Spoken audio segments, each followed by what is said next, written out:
Strait of Hormuz, 24 kilometers southeast of Bandar Abbas, 2:20 in the morning, 96 U.S. Army Rangers from the 75th Ranger Regiment and 4 AH-64E Apache helicopters from 1st Battalion, 227th Aviation Regiment were moving toward the northern shipping lane.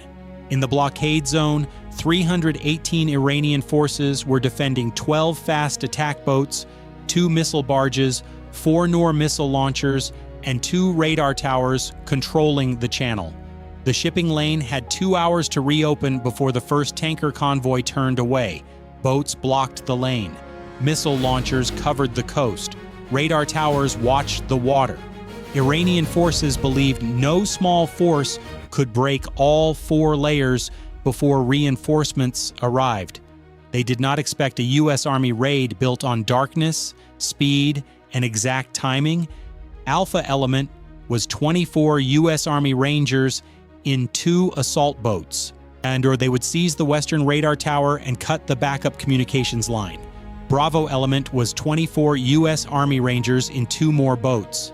They would destroy the eastern missile site with C4, shaped charges, and M4A1 SOPMOD 2 carbines.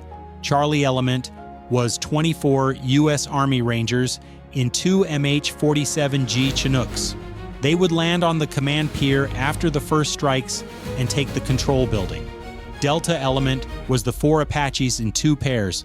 One pair would kill the radar picket boats with AGM-114 Hellfires. The second pair would destroy both missile barges and hunt any boat that tried to regroup. At 2:28, the raid began. Alpha and Bravo cut engines 600 meters from shore and drifted in. Delta came in low enough to throw spray behind the rotors. Then the first Hellfire smashed the lead radar picket boat above the mast. The second hit the backup boat. 5 seconds later, both warning posts lost power before either crew sent a full report. The first layer of the blockade was gone in less than 10 seconds. A sentry on the west side heard movement near the rocks and fired 3 rounds from an AK-74. Alpha answered with 2 suppressed shots. He fell where he stood. A second guard reached for a field phone. An Alpha breacher hit the junction box with thermite and burned the line dead. By then, 12 U.S. Army Rangers were inside the wire. At 2:30, Bravo hit the eastern berm. Iranian forces there had 4 DSHK heavy machine guns on the shore road and a ZU-23-2 anti-aircraft gun pointed at the sea.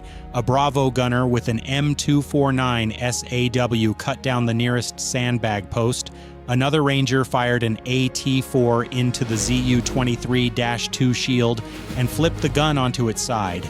2 Iranian soldiers ran for the first Noor launcher. A Bravo sniper with an MK-11 Mod 0 dropped both. A Ranger with an MK-18C QBR killed him before he could fire. The first launcher never fired. Alpha cleared the western tower room by room. A breacher set a shaped charge on the hinge side and blew it inward. 4 operators went down at once. The last 2 reached for sidearms and died beside the main console. Alpha smashed the spare screens, ripped away the generator leads, and killed the tower from top to bottom. Then the Rangers moved south toward a shoreline bunker still covering the beach. At 2:32, Delta's second Apache pair found the first missile barge near the pier. The lead pilot chose the barge first because it carried anti-ship missiles and fuel. 1 Hellfire hit the launcher frame. The second struck the fuel load 2 seconds later. Fire raced across the deck and lifted the bow out of the water. The second barge tried to turn south. It made 200 meters before another Hellfire punched through the wheelhouse. Burning wreckage lit the command pier. Charlie got the signal to move. Across the blockade zone, Iranian forces were awake but half blind. One officer near the pier thought a drone strike had started. Another thought smugglers had hit the tower.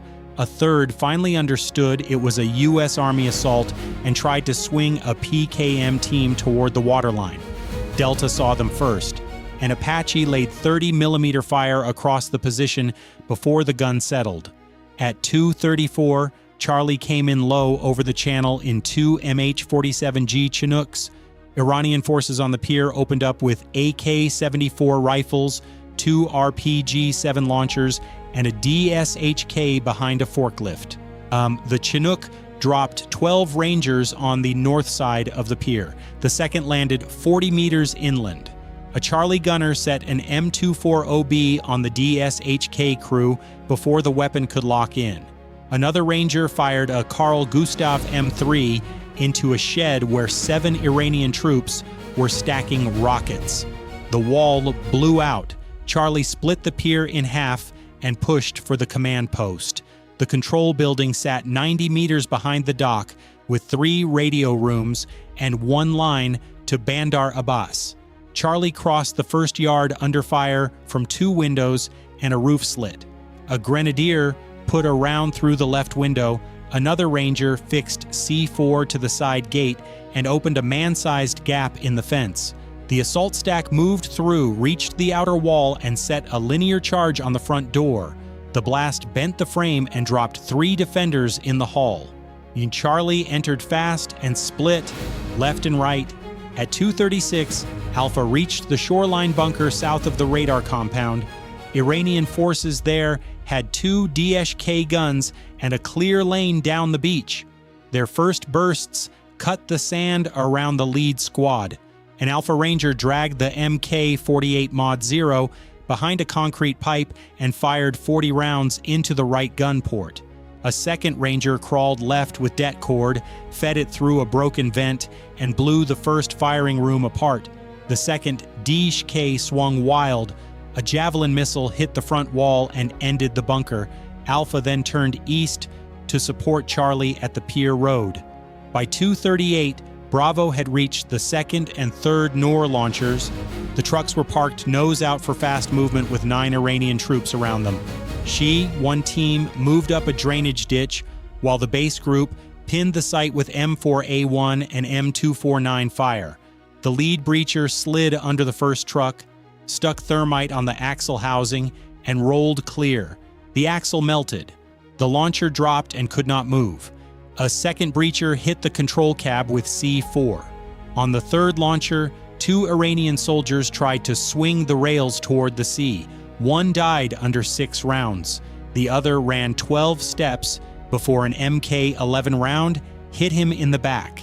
At 2:40, Iranian forces finally gathered a reserve. 42 troops from the inland barracks loaded into 6 pickup trucks and 2 armored cars and raced toward the pier road. Delta caught the convoy on thermal video before it cleared the gate. The first Apache pair stayed over the channel. The second pair turned inland. 2 Hellfires hit the armored cars. Both burned in place. The wingman switched to rockets and broke the third truck in half. The last 5 vehicles scattered into a date grove. 31 Iranian troops got out and ran on foot. Charlie and Alpha met them at the road bend. Charlie already had 16 Rangers at the guard shack and 8 more inside the building. The first Iranian troops came through smoke in a loose line, firing from the hip. A Charlie saw gunner cut the lead rank down. A Ranger on the roof used his M4A1 and dropped 3 more near the gate. The rest hit a low wall and fired PKM bursts through the fence. A Grenadier answered with 4 rounds. Then Alpha struck the same wall from the flank. The reserve force broke in less than 2 minutes. 11 ran north. 7 threw down their rifles. The rest stayed where they fell. At 2:42, the hardest fight was inside the radio room. 18 Iranian forces, including the sector commander and 2 signal officers, had overturned desks, stacked ammo crates, and aimed 1 RPG-7 down the main hall. Charlie had already secured the left room and stairwell. The right side was still blocked. A Ranger tossed a flashbang through the doorway. The blast stunned the front rank. Another Ranger slid a camera under the table line and saw the RPG tube pointed chest high. He leaned in and fired 7 rounds. The gunner dropped. 2 Rangers rushed the doorway. One took a round in the shoulder. The other entered on full auto with an MK-18C QBR. 40 seconds later, the radio room was secure and the sector commander was face down, Beside the last working handset, the west radar tower was dead, the east missile site was dying, both missile barges were burning, the command post was collapsing. 7 fast attack boats still moved in the channel, but they had no shore radar and no clear orders. At 2:44, Delta used that gap hard. One Apache rose behind a shoal, tagged 3 boats in one sweep, and fired 3 Hellfires in sequence. One missile struck a boat carrying C-802 rounds. The blast split the hull. The next hit a fuel-heavy craft and set it on fire from bow to stern. The third smashed through the wheelhouse of a patrol boat turning east. The surviving crews finally understood what was hunting them and tried to run in separate directions. By 2:46, Delta switched one aircraft to the M23 O-chain gun to save missiles for new threats from shore. One fast attack boat bounced north for shallow water. The Apache tracked it from the beam and fired a 2-second burst. The engine block blew apart. Another boat tried to hide under pier shadow. The gunner saw the exhaust glow and fired again. The boat rolled left and sank stern first. A third craft made it 800 meters before a final Hellfire took it just aft of the bridge. In 6 minutes, the channel force had gone from 12 boats and 2 barges to 3 damaged craft hugging the coast. Iranian forces had one last heavy position. South of the eastern launcher area stood a revetment with a DHK, a PKM team, and 14 troops guarding the 4th NOR launcher. At 2:48, Bravo moved to finish it. The ground was open for 70 meters. Bravo solved it with speed and massed fire. 2 Rangers with an M24OB and an MK48 Mod 0 laid down crossing fire. A third threw smoke. The assault team sprinted straight in. One Ranger took a round in the leg and kept moving. At the berm, a breacher jammed 2 blocks of C4 under the launcher base and blew the frame sideways. A second team hit the gun pit with grenades. The DSHK stopped. The PKM lasted 4 more seconds. At 2:50, the last organized Iranian move came from the water. 3 surviving fast boats and 1 patrol craft tried to break through the southern edge of the lane and fire rockets toward the pier. Delta marked the nearest boat. Hellfire, direct hit. The second boat loosed 4 rockets blind and missed by more than 200 meters. Alpha saw the launch flash from shore and called the track. A third Apache came low and cut the boat apart with 30mm fire. The patrol craft tried to beach near the rocks. A final Hellfire hit before the bow touched land. 1 fast boat escaped into shallow water with its engine burning. Delta let it go because the shipping lane was already open. At 2:52, U.S. Army Rangers began the objective sweep. Charlie searched the command post for maps, radios, codes, and drives. Alpha cleared the west shoreline for hidden firing points. Bravo checked every destroyed launcher and marked the safe lane with infrared strobes. Rangers found 9 encrypted radios, 4 laptop terminals, 3 binders of ship movement tables, 2 laser rangefinders, and 1 wall chart showing tanker routes for the next 11 days. In the basement, they found the backup generator room and cut the last power feeds. The Blockade command network was now fully dead. The objective was secure by 2:56. Charlie pulled 23 prisoners into the pier warehouse and zip-tied them in rows.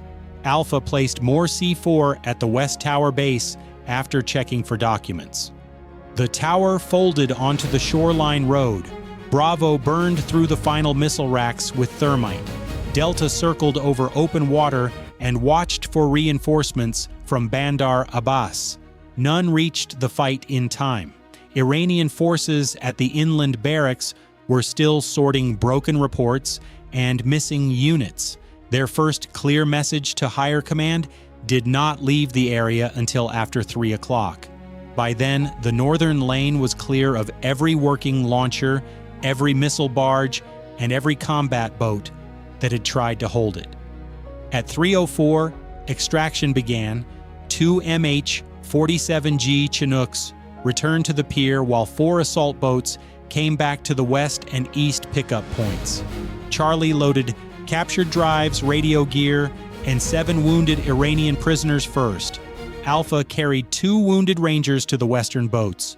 Bravo brought 3 more wounded to the eastern shore, including the Ranger hit in the leg and a second hit in the arm by AK-74 fire. 26 Iranian reinforcements in 4 trucks finally came down the inland road at 3:08. They were too late. 1 Apache fired rockets into the lead truck. The other 3 vehicles stopped, turned, and drove back toward Bandar Abbas. The U.S. Army force was clear of the blockade zone by 3:18. 4 Rangers were killed and 9 were wounded. Iranian forces lost 67 killed, 82 wounded, and 74 captured. 12 fast attack boats, 2 missile barges, 4 Nor launchers, 2 radar towers, 1 command post, 6 trucks, and 2 armored cars were destroyed.